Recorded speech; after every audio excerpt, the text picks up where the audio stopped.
청년들의 다짐의 찬양이 우리 모두에게 큰 은혜가 됩니다.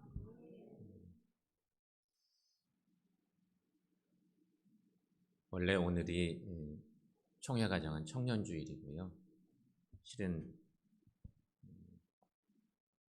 말씀도 총회에서 내려오는 말씀도 있습니다. 그런데 올해는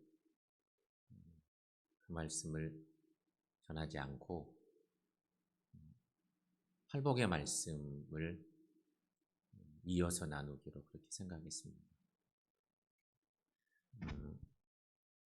그러니까 팔복의 말씀이 무슨 얘기일까? 우리 대부분 생각 많이 하죠?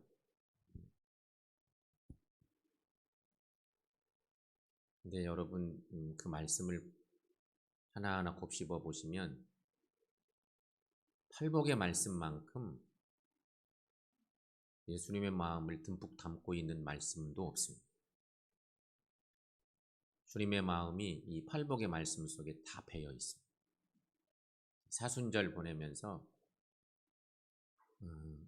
이 팔복의 말씀의 후반부 말씀을 함께 나누면서 주님의 마음을 헤아려 봐야 되겠다. 그리고 종려주일 맞고 부활주일 맞이해야 되겠다. 이런 묵상을 깊게 하면서 팔복의 말씀을 함께 나누게 되었습니다. 팔복의 말씀은 8개 말씀인데 이것을 둘로 나눠볼 수 있습니다. 말씀을 둘로 나눠볼 수 있는데 1복부터 4복까지는 구원을 준비하는 말씀.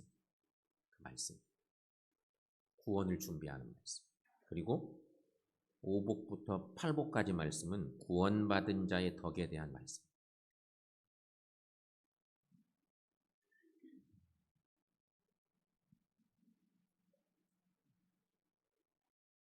자, 여기 보세요. 4복까지 말씀은 심령이 가난한 자 복이, 애통하는 자 복이 있나니, 온유한 자 복이 있나니, 의에 줄이고 목마른 자 복이 있나, 이런 말씀들입니다. 그러니까 팔복의 말씀이 사실 다 연결되기도 하는데 이 말씀들이 전반부의 말씀과 후반부의 말씀이 조금은 단계가 나눠지는 것이 분명합니다.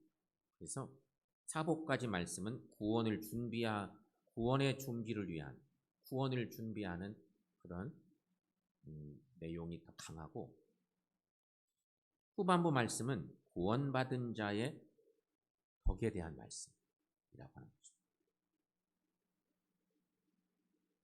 특별히 그 중에 오늘 말씀은 긍휼입니다.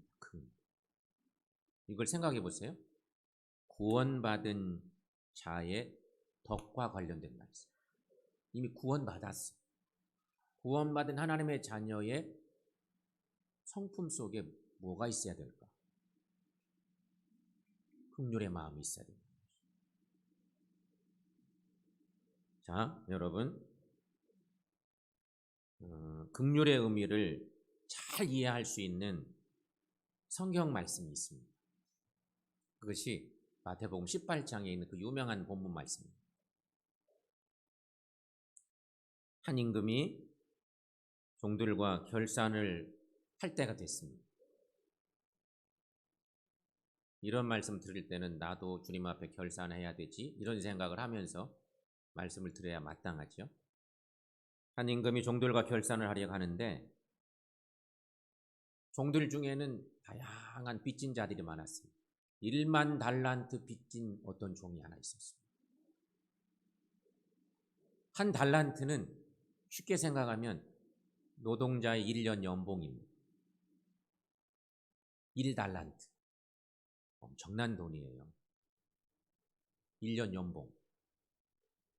노동자마다 좀 다르지만 평균 잡아 1년 연봉이 한 달란트로 볼 수 있어요.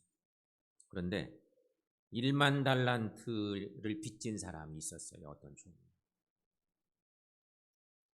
임금 앞에 끌려왔어요. 그리고 그 빚을 결산하게 된 거예요. 너 어떻게 이 빚 갚을래? 집에 돈이 없어. 집안에 구석구석 막 자기 가족들 다 팔아서 갚으려고 해도 갚을 능력이 없어. 큰일 났잖아.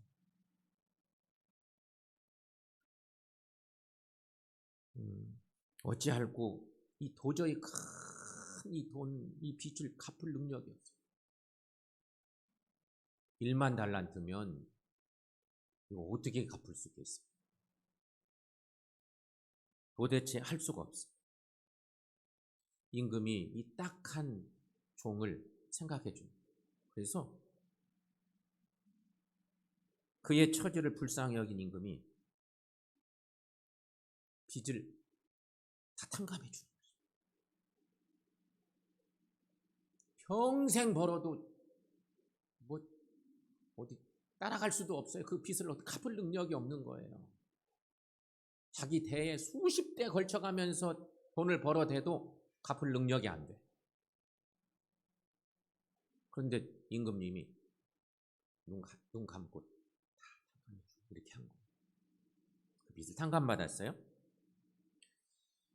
그런데 빚을 탕감받은 그 종이 그 자리를 나가자마자 자신에게 100데나리온 빚진 친구를 만납니다. 100데나리온은 지금으로 말하면 한 석 달치 봉급쯤 됩니다. 많다면 많고 적다면 지극히 적은 돈. 근데 그 빚진 친구 불러다가 빚 갚아라 그랬더니 안 갚는 못 갚겠는 거예요. 막 맥살 잡고 막 얘기하다가 이놈도 안 갚아? 막 이러면서 그러면 너 그 빚 갚게 하려면 안 되겠다 이놈. 그러면서 옥에 가둔 고발해서 옥에 가둔 거예요. 그 소식을 1만 달란트 빚진 그 종의 그 안타까운 소식을 들은 임금이 듣고 그 종을 다시 불러들였어요. 이 경우가 아니잖아요. 이런 경우가 어디 있어요? 다시 불러들였어요. 그리고 임금은 그 종을 불러서 말합니다. 그 말씀이 마태복음 18장 32절에 33절까지 말씀입니다. 여러분 저 말씀 한번 읽어보겠습니다. 악한 종아 내가 빌기에 내가 내 빚을 전부 탕감하여 주었거늘 내가 너를 불쌍히 여김과 같이 너도 내 동료를 불쌍히 여김이 마땅하지 아니하냐. 아멘. 여러분 불쌍히 여기는 마음이 바로 긍휼입니다. 불쌍히 여기는 마음. 우리 주님이 우리를 불쌍히 여기세요. 우리도 또 누군가 사랑하는 이웃들 주님의 그 긍휼의 은혜를 입었기 때문에 불쌍히 여기는 마음이 필요해요. 그게 바로 긍휼이에요. 긍휼은 조금 더 이제 성경 속에 문자적인 의미들을 찾아보면 긍휼은 헬라어로는 엘레오스라고 그러고요. 히브리어로는 라함과 유명한 헤세드라고 하는 말 우리가 더 잘 알죠? 헤세드. 헬라어보다는 히브리어의 의미들이 훨씬 더 깊습니다. 그리고 찾아볼 내용들이 더 의미가 많습니다. 라함이라고 하는 말은 슬픔과 애통이라는 뜻인데 이것은 상대방의 처지를 깊이 이해하고 그들의 입장에 슬픔을 함께 나누는 상대방의 처지를 깊이 이해하고 마음을 이해하고 슬픔을 함께 나누는 그런 단계쯤 되는 것입니다. 헤세드, 하나님의 사랑을 헤세드라고 그렇게 표현을 많이 하죠. 헤세드, 자비, 1차적으로 사랑 그런 의미인데 이 헤세드는 한 걸음 더 나가서 상대방의 감정에 공감하면서 상대의 어려움을 해결하기 위해서 구체적으로 내 몸을 움직여서 도움을 주는 그것이 헤세드, 하나님의 진정한 사랑, 그런 의미인 것입니다. 여러분, 나는 하나님의 사람으로 사니 긍휼히 여기는 자 되라고, 긍휼한 삶을 살라고 주님 말씀하시는데 나는 어디쯤 서 있나? 나는 어떻게 행하고 있나? 상대방의 마음을 알아주기라도 하나? 알아주고 함께 마음을 같이 나누기는 하나? 삶의 자리에서 실천하고 살고 있기는 하는가? 나는 어디쯤에 서 있나? 생각해 볼 필요가 있죠. 성경에 보면 긍휼은 특별히 구약 성경에서는요, 인간을 향한 하나님의 사랑을 의미하는 말로 쓰입니다. 신약은 의미가 좀 다릅니다. 신약은요, 예수님께서 행하신 구원 사역을 가리키는 말로 긍휼이라고 표현합니다. 그럴 때 이 표현을 더 많이 씁니다. 그러므로 여러분, 오늘 주님이 팔복의 말씀 중에 특별히 구원받은 자의 덕에 해당하는 첫 번째 얘기가 긍휼이에요. 구원받은 자의 심성이 어때야 되는지, 어떤 덕을 베풀며 살아야 되는지 구원받은 자라면 그것을 단계별로 얘기한다면 첫 단계쯤에 해당하는 것은 긍휼의 삶인 거예요. 오늘 주님이 말씀하시는 긍휼은, 그러니까 우리가 하나님께로부터 긍휼의 사랑을 받았으니 우리들도 이웃에게 베푸는 실천적 삶이 있어야 된다, 이런 얘기하는 거지. 자, 그렇다면 여러분, 그럼 어떻게 해야 우리가 긍휼히 여기는 마음을 갖고 살 수 있을까? 이게 중요해요. 어떻게 해야 될까? 이런 마음 어떻게 갖고 살 수 있을까? 첫 번째 방법은요, 율법의 잣대로 판단하지 않는 마음을 갖는 것입니다.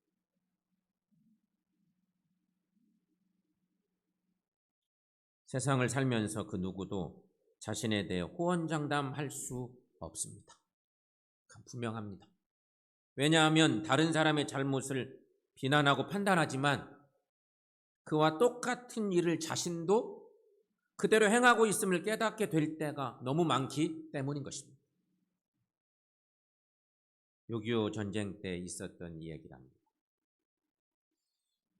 바다를 메운 매립지에 피난민들이 판잣집을 지었는데 소방도로도 없이 집을 지켜야 되었습니다.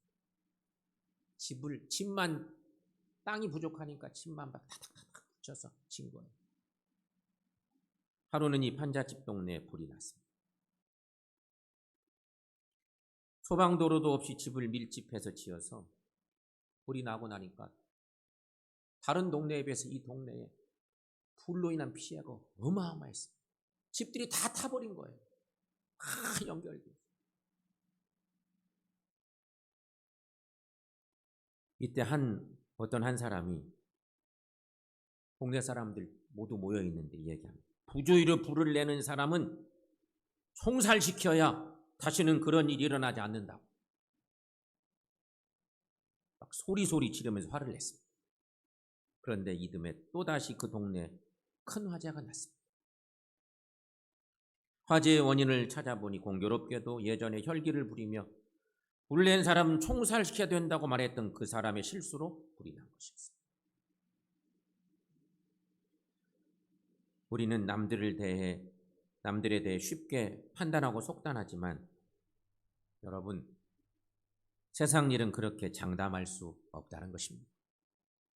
성도 여러분, 하나님이 말씀하시는 긍휼은 판단하고 비난하려는 마음이 아니라 이해하고 관용하고자 하는 마음에서 생겨나는 것입니다. 사랑하는 여러분, 우리 모두 이해와 관용의 마음, 진정한 주님이 원하시는 긍휼의 마음을 소유하시기를 축원합니다. 또 하나 얘기를 드려볼게요. 어떤 목사님은요, 악한 마음을 가지고 자신을 매장시키려는 사람들의 공격을 받았습니다. 책까지 만들어 자신을 비난하는 것입니다. 계속 공격을 받게 되자 이 목사님은 견딜 수가 없게 되었습니다. 그래서 기도원에 올라가서 울면서 하나님께 기도했어요. 하나님, 너무너무 억울합니다.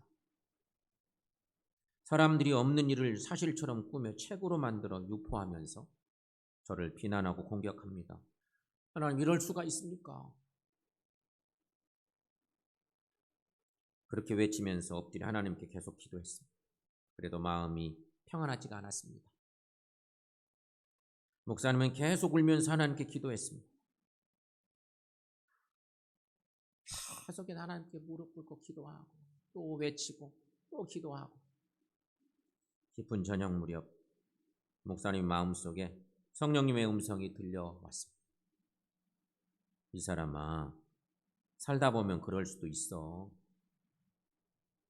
그러니 용서하고 긍휼히 여겨라. 성령님의 세미한 음성 중에 목사님은 너무도 평범한 한 가지 사실을 알게 됩니다. 죄 많은 이 세상이기에 그럴 수도 있다. 그러자 마음속에 평안이 찾아왔다고 합니다. 그리고 그들을 진정 긍휼히 여기는 마음을 얻게 되었다고 하는 것입니다. 성도 여러분, 율법의 기준으로 사람들을 향해 세상에 어떻게 그럴 수가 있느냐라고 묻기 시작하면 사람들을 향해 긍휼도 용서도 자비도 생기지 않습니다. 절대 그럴 수가 없습니다. 그러나 그럴 수도 있지, 그러니 세상이 아닌가? 라고 이해를 하려고 드시면 자기를 모함하는 사람들까지도 불쌍히 여기는 긍휼의 마음을 가지게 된다는 것입니다. 주님은 구원받은 하나님의 사람들의 덕의 심성으로 첫 번째 말씀하신 것이 긍휼히 여겨라. 그러면 긍휼히 여김을 받는다.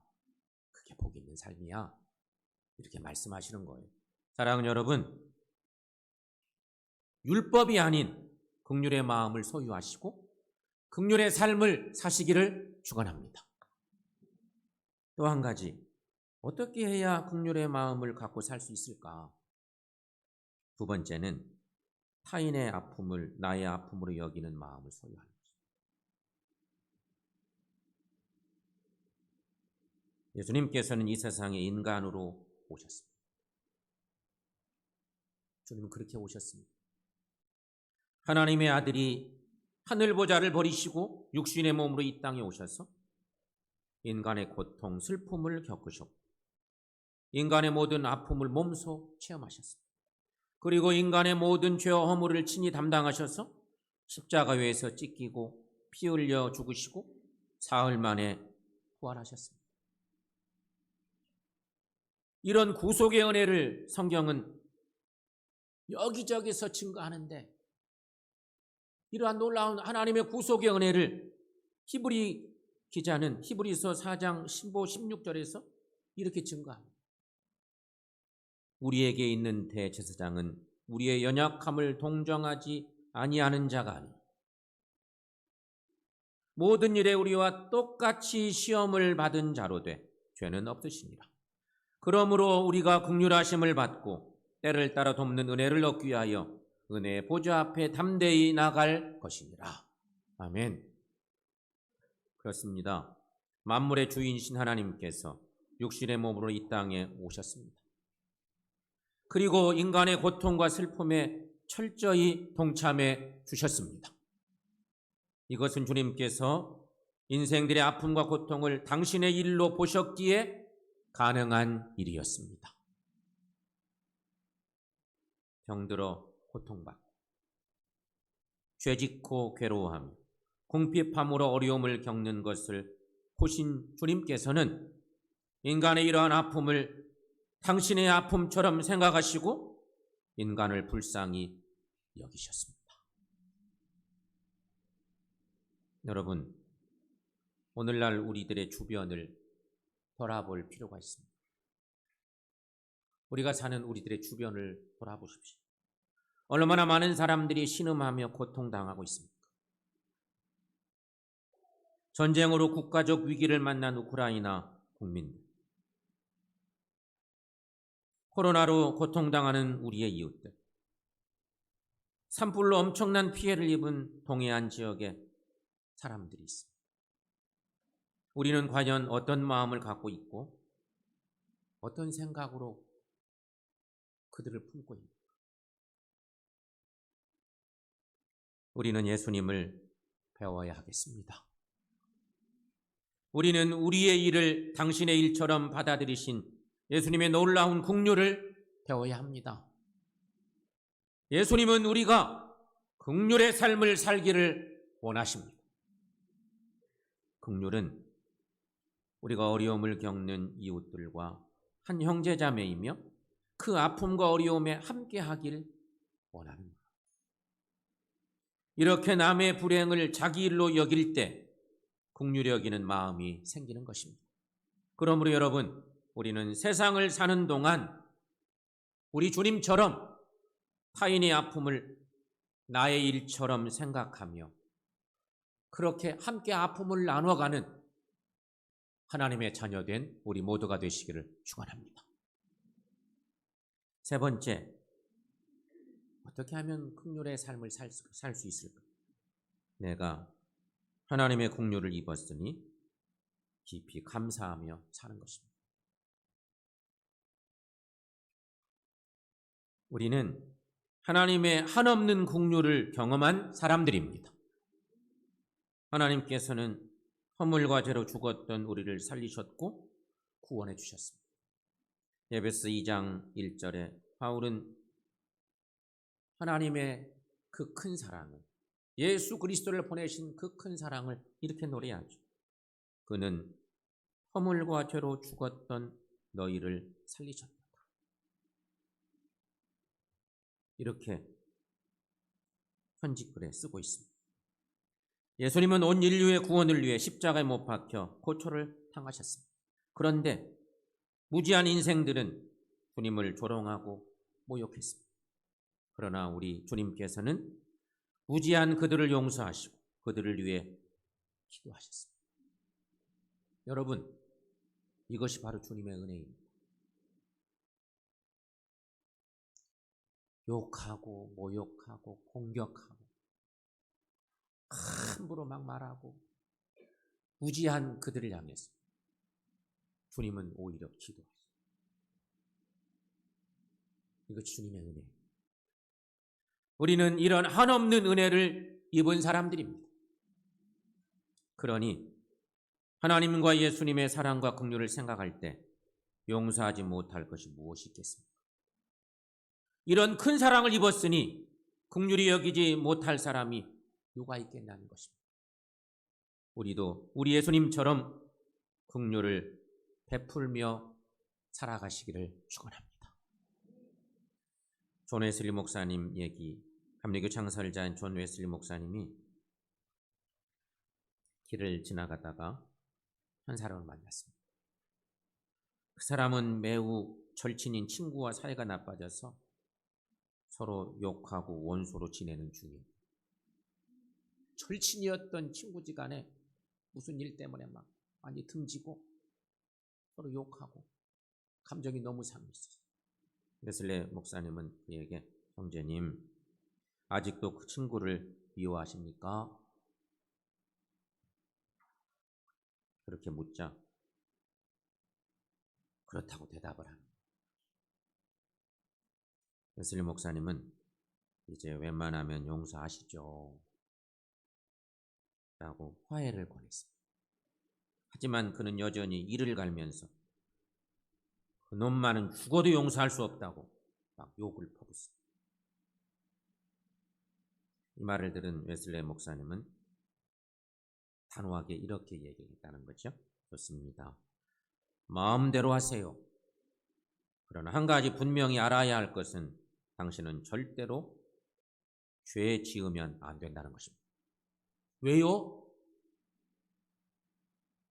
그렇게 남을 용서하지 못하니 당신도 용서받지 못할 것 아닙니까? 그러니 당신은 절대 죄 지으면 안 됩니다. 라고 따끔하게 충고합니다. 여러분, 우리는 이런 잘못 범하면 안 되겠습니다. 솔직히 우리도 하나님 앞에서 똑같은 죄를 얼마나 자주 범하며 삽니까? 마음은 원이로 돼 육신이 연약하여 생각으로 죄짓고 입술로 범죄하고 행동으로 죄를 짓습니다. 그리고는 하나님 앞에 나와서 하나님 이 죄인을 용서해 주시옵소서라고 할 때마다 우리 같으면 용서 못하는데 인간들은 절대 못할 것 같은데 하나님께서는 한량없는 긍휼하심으로 우리의 죄를 다 용서해 주시는 자비와 긍휼의 하나님이십니다.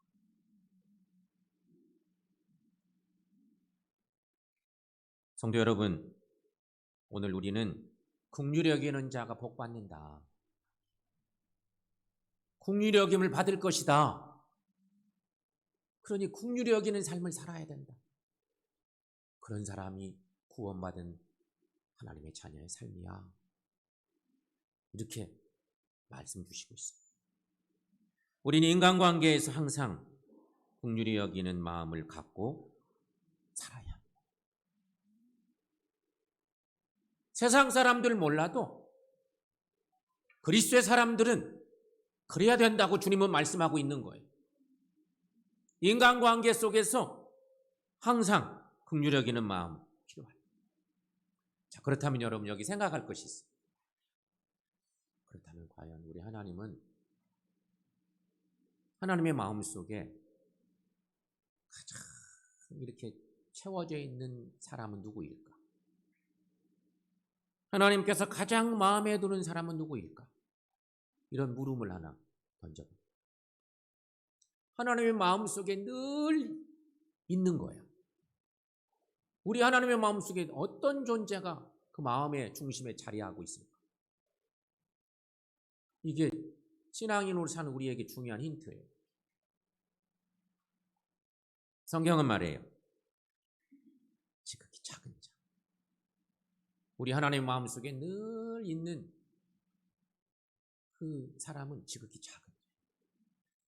마태복음 25장 40절 말씀에 유명한 말씀이 있죠. 여러분 함께 읽습니다. 여기 내 형제 중에 지극히 작은 자 하나에게 한 것이 곧 내게 한 것입니다. 아멘. 유명한 주님의 비유의 말씀에 있는 본문 말씀입니다. 양과 염소의 비유에 나오는 유명한 말씀. 여기 내 형제 중에 지극히 작은 자 하나에게 한 것이 곧 내게 한 것입니다. 긍휼히 여기는 마음은 그러니 지극히 작은 자를 살피고 사랑하는 일.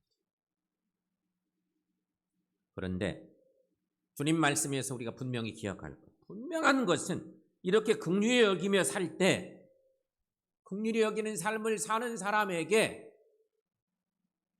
하나님의 긍휼하심의 축복도 임한다는 것입니다. 주님은 분명히 말씀하셨어요. 우리 마음은 어떤 마음입니까? 오늘 주님은 말씀하십니다.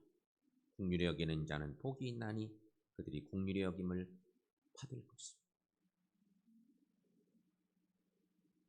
주님의 팔복의 말씀 중에 이렇게 선포된 말씀은 유일합니다.